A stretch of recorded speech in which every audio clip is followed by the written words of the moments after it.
Señor esté con ustedes. Y con su espíritu. Lectura del Santo Evangelio según San Mateo.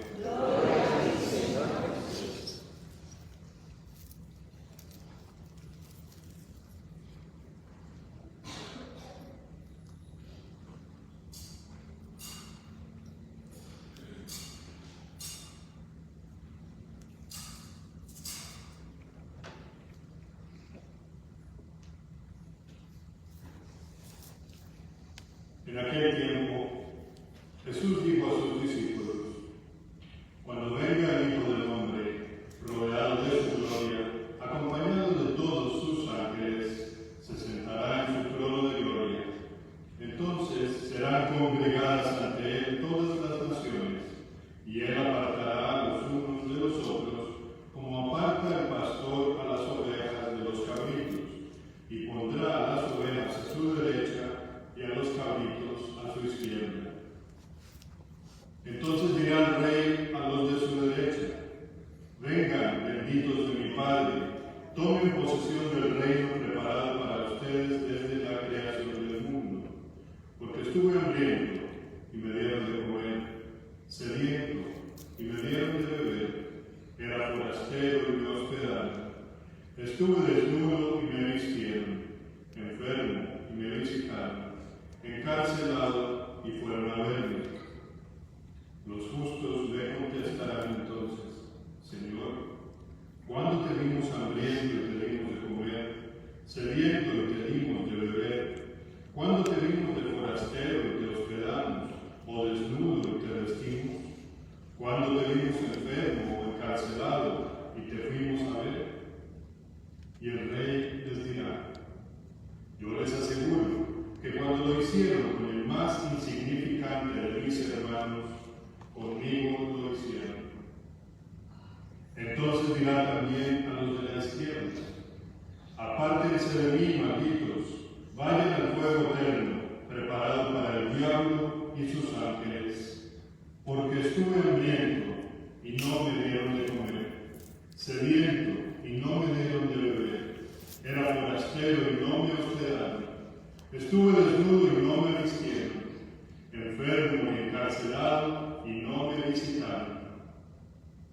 Entonces ellos le responderán: Señor, ¿cuándo te vimos hambriento o sediento, de forastero o desnudo, enfermo o encarcelado y no te asistimos? Y él les replicará: yo les aseguro que cuando no lo hicieron con uno de aquellos más insignificantes, tampoco lo hicieron conmigo. Entonces irán estos al castigo eterno y los justos a la vida eterna. Palabra del Señor. Gloria a ti, Señor Jesús.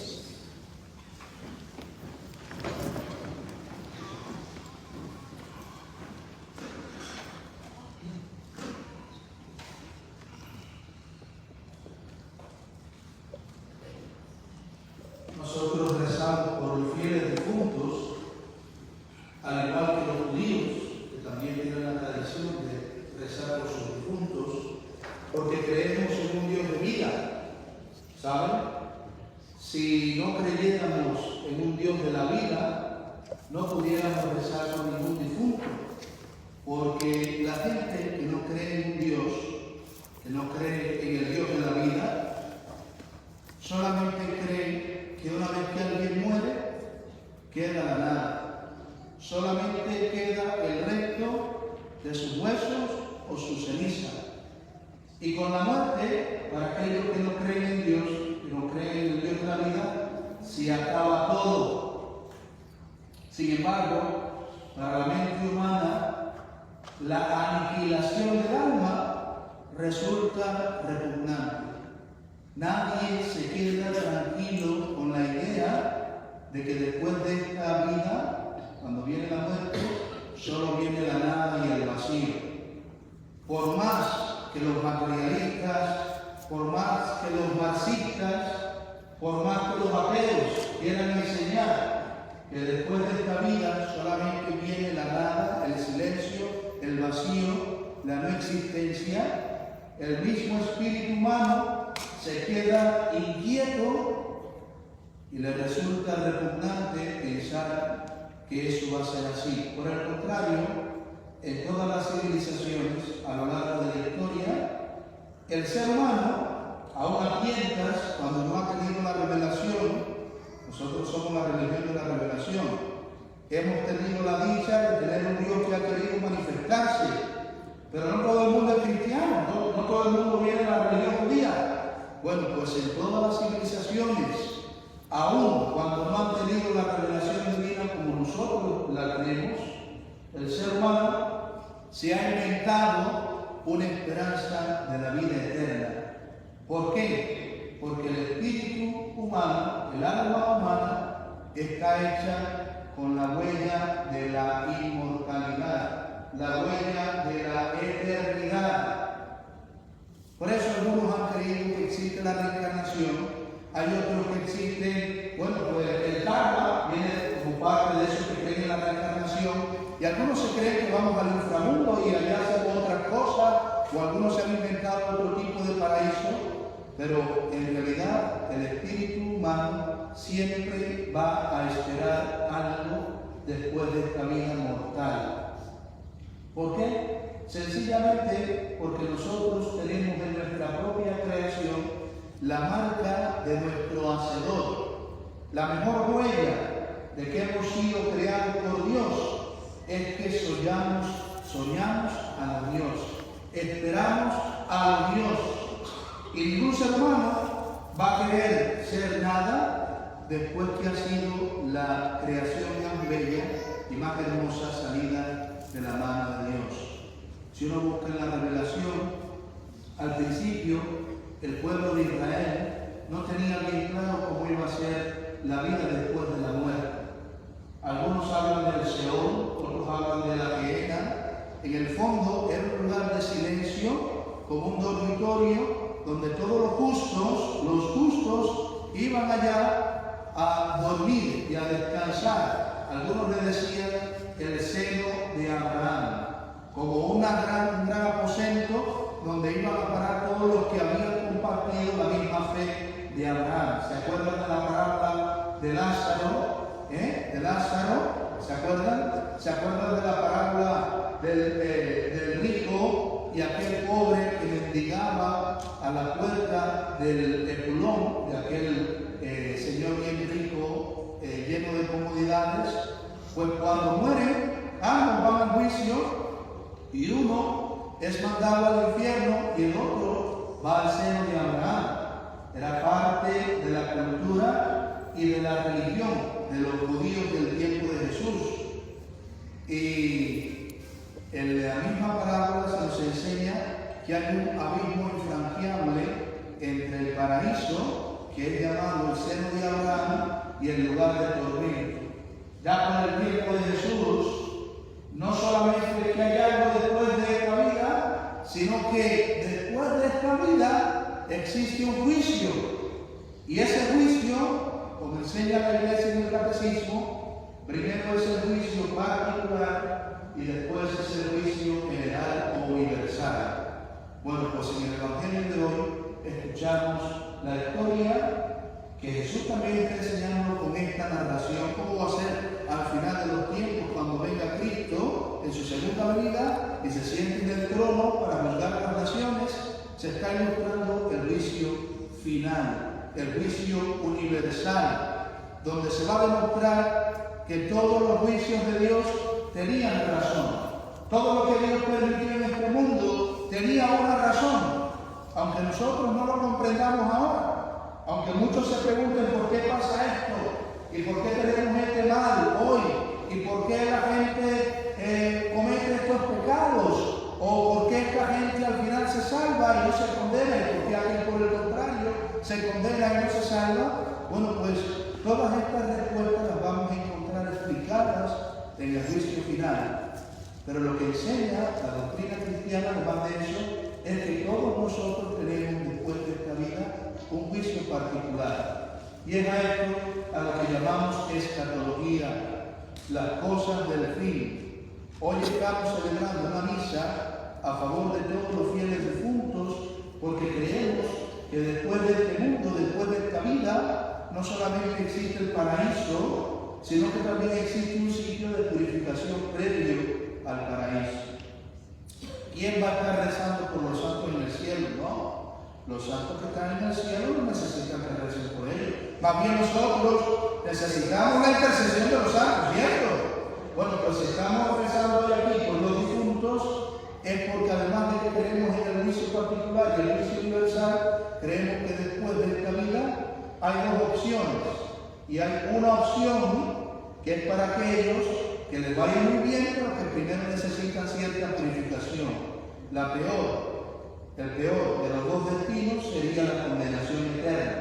Allá donde fue Pulón, porque se pasó toda la vida comiendo y bebiendo y gozando la vida, sin acordarse de los pobres, sin acordarse del necesitado, del enfermo, del solo, de aquel que necesitaba la mano generosa.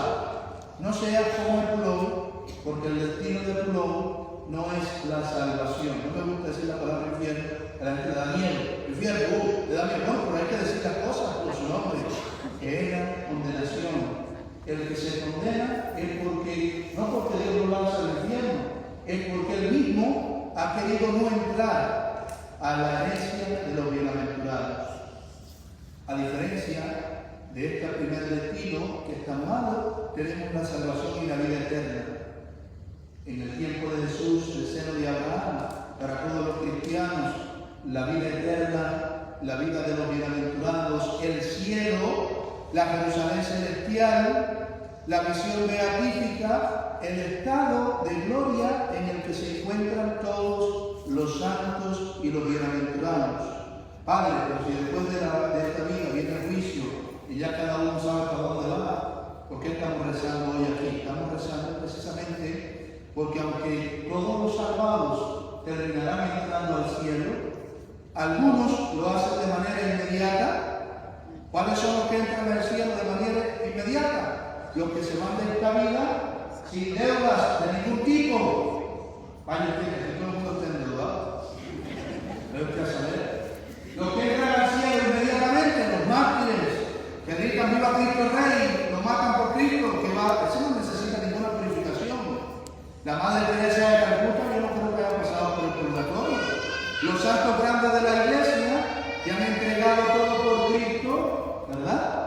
Y esos que ya no han tenido ninguna reserva, que no tienen un apego de ningún tipo en este mundo, que no deben nada, ni con el corazón a las cosas terrenas, lo único que les queda es el abrazo misericordioso, feliz de Papá Dios que los recibe en el cielo. Pero aquellos, y por eso todos nosotros tenemos que llamarnos a la conversión todos los días. ¿Cuáles son mis apegos en este mundo? Porque los apegos que tengamos en este mundo de alguna manera significan que aunque amas a Dios sobre todas las cosas, todavía tienes algunas cosillas que te amarran a este mundo, que necesitas purificar. Y ese detalle tan pequeño que todos llamamos pecado venial, de alguna manera es como un pequeño cáncer que nos va lastrando, que nos va drenando, que nos va quitando la luz de la santidad. Y por eso cuando uno muere en la gracia de Dios, pero no está con el pasaporte directo para el cielo, pues entonces tiene que hacer una parada primero en el lugar de la purificación. Y ese lugar de la purificación, que es como la antesala del cielo, no es un lugar de tristeza, por lo contrario. Yo les suelo decir que es como el camerino en el que uno primero está, en el que Papá Dios te maquilla, te limpia un poco la ropa, te junta un poco el cuello y te dice, a ver, mira, está sucio por aquí, déjame peinarte un poco, está despeinado. Con esos zapatos feos, déjame cambiarte los zapatos, te viste bien bonito, para que entres finalmente a disfrutar del banquete del Cordero. ¿Qué pasó con aquel que había entrado al banquete y que no estaba vestido correctamente? ¿Qué pasó? Tírenlo fuera, porque en el banquete todo el mundo debe estar dignamente vestido. Y por eso necesitamos, fíjense que aquí el vestido no tiene nada que ver con vestir de marca o de ropa muy elegante, no. Está hablando de tu vida y de los frutos del Espíritu Santo que pueda hacer en tu vida, los frutos de conversión y de santidad. ¿Y qué hacemos nosotros como iglesia para ayudar a todos esos que llamamos la iglesia purgante? A la iglesia triunfante en el cielo, está la iglesia militante, que somos todos nosotros que estamos aquí en este valle de lágrimas. Para algunos no es un valle de lágrimas, pero bueno, para la mayoría de la gente muy sincera es un valle de lágrimas, ¿verdad? Para otros es como un Disney World, una cosa distinta. Esa es la iglesia militante. Pero está la iglesia purgante, que es la de aquellos que no han vivido bien la militancia cristiana, que se han pasado la vida cristiana, como yo les decía, como el parque temático de Orlando, y cuando le llegue el momento, ¡buf! Pues entonces necesitas una purificación ulterior. Los nombres de los fieles difuntos que tenemos en este libro vienen a significar nuestra intención para ayudar a todas esas almas, aquellos hermanos, familiares, amigos nuestros que han partido y que quizás todavía están recibiendo esa preparación para entrar al cielo. Padre, ¿cómo sabemos si hay alguien que está en el purgatorio? No lo sabemos. ¿Y entonces por qué rezamos? Por si acaso. Es que rezamos por si acaso, porque nosotros no sabemos quién está allá en el cielo y quién está todavía en camino. Cuando murió el Papa Juan Pablo II, lo vi un reportaje de prensa 2 semanas después de la muerte del Papa Juan Pablo II. Para mí, ese tomó también un vuelo directo al cielo. Eso no pasó por muchos lados, ¿verdad? Y 2 semanas después, la comentarista de la noticia decía que mientras el Papa llega al cielo, y seguía comentando, decía, pero que largo tampoco, ese viaje del Papa al cielo está un poco largo, ¿verdad? Bueno, pues no sabemos realmente cuánto vamos a tardar para entrar a la Jerusalén celestial. Por eso hay que rezar por vivos y difuntos. Última obra, séptima obra de misericordia espiritual. Porque si el difunto por el que tú estás rezando ya está en la bienaventuranza eterna, felicidades, no lo necesita. Pero en los méritos de la iglesia, que es por esto que sucede en la comunión de los santos, la oración tuya por los difuntos se aplica por todos los fieles difuntos que estén en ese momento necesitando de la oración. Y algunos videntes han visto que hay muchas almas de difuntos que no tienen a nadie que reza por ellos. ¡Qué triste! Para aquellos que están en el purgatorio y saben que hay alguien que está ofreciendo la misa por ellos y saben que hay un hermano que reza por ellos, eso es un gran consuelo, porque en la vida cristiana hay que estar incluso después de la muerte. Fíjense, la comunión de los santos significa que nosotros incluso después de la muerte seguimos estando conectados con toda la iglesia y que al final esa oración que yo he rezado por aquel que ha partido le va a durar, y al día que yo parta quisiera también tener el apoyo de tantos hermanos que recen por mí para adelantar mi entrada al cielo. Qué triste y qué falta de misericordia tendrías tú cuando, sabiendo que hay alguien que ha muerto en no muy buena fama, no has rezado por él. Padre, ¿qué pasa con aquellos que se condenan? Lo mismo que pasa con los que van al cielo. Nosotros no sabemos quién se salva y quién se condena. ¿Qué significa? Que hay que rezar por todos los fieles difuntos. Fíjense, la iglesia no ha condenado ni siquiera a Judas Iscariote. ¿Por qué? Porque la palabra final, en el juicio final, no la tiene ningún ser humano, la tiene Dios. Y quién sabe si cuando entremos al cielo nos encontremos con alguna sorpresa. Imagínense que yo llegue al cielo y vea a Fidel Castro y me banco. Yo pediría en ese momento un cambio de departamento. Señor, por favor, cámbiame a otro departamento. Yo no quiero estar en el mismo departamento que un dictador asesino comunista. Pero nadie sabe si al final de este mundo Dios tiene misericordia y cambia el corazón y el destino final de aquellos, por muy malos que hayan sido. Pablo perseguía a la iglesia y fue testigo de la muerte de Esteban y terminó siendo santo y apóstol. Dios en su misericordia es tan grande que puede darnos muchas sorpresas, como decía mi profesor de teología en el seminario. Cuando estemos en el cielo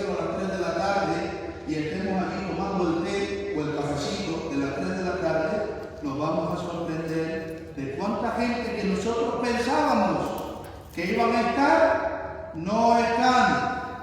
¿Y cuánta gente que pensábamos que no iban a estar, estarán?